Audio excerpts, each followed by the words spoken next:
An Anthony Fantano story by Jake R. Holy shit, said Anthony Fantano, angry that his fifth fucking thread he posted on MU got 404'd. Why the fuck can't these nerds get it through their thick head that I'm amazing? Fandango punching a hole through the monitor. The sheer force of the blow was so powerful it sent shockwaves through Anthony's house. His good buddy Cal Chuchesta came through the door with a kick in his step and a cheer in his heart. With the voice of an angel and sincere worry for his best friend, Cal melodically transmits a "How's it going, Anthony?" Before he could finish his sentence, Anthony ripped off Cal's sweater, grabbed him by the nipples, and catapulted him through the broken mirror with the force of 1,000 Zach Hills. Being the cherub that Cal is, he simply gave this a trademark thumbs up, removed his head from the screen, and walked away.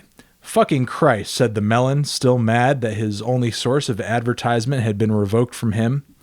He decides the best course of action is to lead a double life as Xavier Bush Destroyer.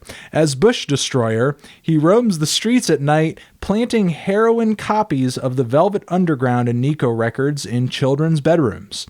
This is completely irrelevant to the actual story and is only put here for unneeded context. Getting furious that his entire life is fucking destroyed, in all caps, he grows bored. B-O-A-R-D. In this state of boredom, he puts on Whitehouse's Birdseed LP that he got from his main man, Violent J from the Insane Clown Posse, and lets the beauty of the record flow through his eardrums. Realizing that the title track is a 15-minute long spoken word, he takes the record and throws it out the window. A cat's screech can be heard from the distance. I could just listen to Buyer's Market if I wanted to hear this trash, screamed Anthony. He then gets a telegraph message because Anthony is a hipster fucking scumbag, and the only way he can communicate with people is by using outdated bullshit because it's trendy.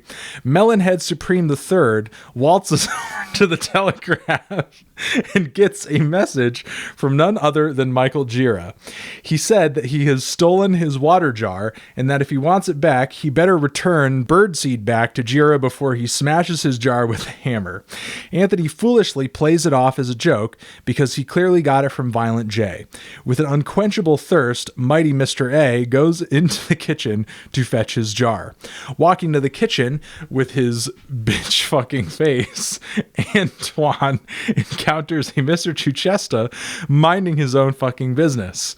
With an anger that could scare the gods, Anthony grabbed the spray bottle he kept in the corner and sprayed Cal Chuchesta, bellowing, "Get you bitch ass back in the whack Cal zone." Cal scurried away from the melon, crying the tears of an innocent virgin. Even thirstier after enacting this tyranny, he reaches for his water jar, realizing that his only source of hydration is no longer available. Antoine cried bitch tears at the thought of dehydration. After he got done crying, he spouted out, "Gira, you son of a bitch, that LP was a gift from the Insane Clown Posse." But before he could bother with his hankering of water, he needed to listen to Jenny Death because it dropped, and it's fucking Jenny Death for fuck's sake. I'm listening to it while writing this shitty story. Why the fuck are you not listening to it? Strong 10, said Fantony. Even better than covering his mouth because he had almost said the forbidden word. He then realized what he had almost done. He got about 46 telegrams from many upstanding African Americans giving him permission to say it. These African Americans included RZA, Earl Sweatshirt, Mike Seatown, his fucking girlfriend, Vernon Reed, for some reason Eminem and LP, with a blind delusion that they are black, also responded giving him permission to say that word that I am not going to repeat because I know Fantano will not pick my fanfic if it says it. Getting off the topic at hand, he decided to meet Gira in person. Unfortunately, his path was blocked by a bunch of odd future punks holding signs that said 10 out of 10, review it again, demanding that Anthony gives Goblin a proper score. With the speed of a bullet train, Fantano grabs his grandpa's Winchester rifle and fires some shots in the air. Afraid of any actual violence, the odd future douchebags run away like a bunch of pansies, dropping the rifle rifle, he makes his way through the city. Thirsty as all hell, he encounters a kiosk that sells bottles of water for a nickel. Being the spoiled rich kid all hipster scum are, he obviously has the money to buy some fucking water. But being the spoiled rich kid all hipster scum are, he tells the kiosk clerk to fuck off and that he will only drink out of his jar. He gets to Jira's base of operations. Guarding it was none other than the ghost of Gigi Allen. Throwing ghost shits around like crazy, Anthony runs from the ghost because he can't get shit that isn't fucking real on his new Sun shirt. I mean, really, Fantano? Running from ghost Gigi Allen? He's a fucking ghost and his shits aren't real. Deal with it, you wussy. In his ivory tower, Jira sticks his head out. Where is my birdseed album I lent you? Questioned Jira. Up your ass, old man. That was a gift from the wicked clown, said Fantano. Jira rebutted with, you know, Anthony, I'm not going to smash your bottle with a hammer. Anthony's face turned bright.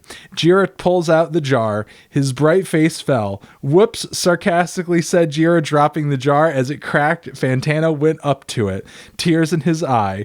With the only lick of sympathy he had in his bitch heart, he said to it, "You are always my best friend." As that last sentence was uttered, Fantano fell to the ground. Dehydrated, his body turned into a skeleton like on Dragon's Quest.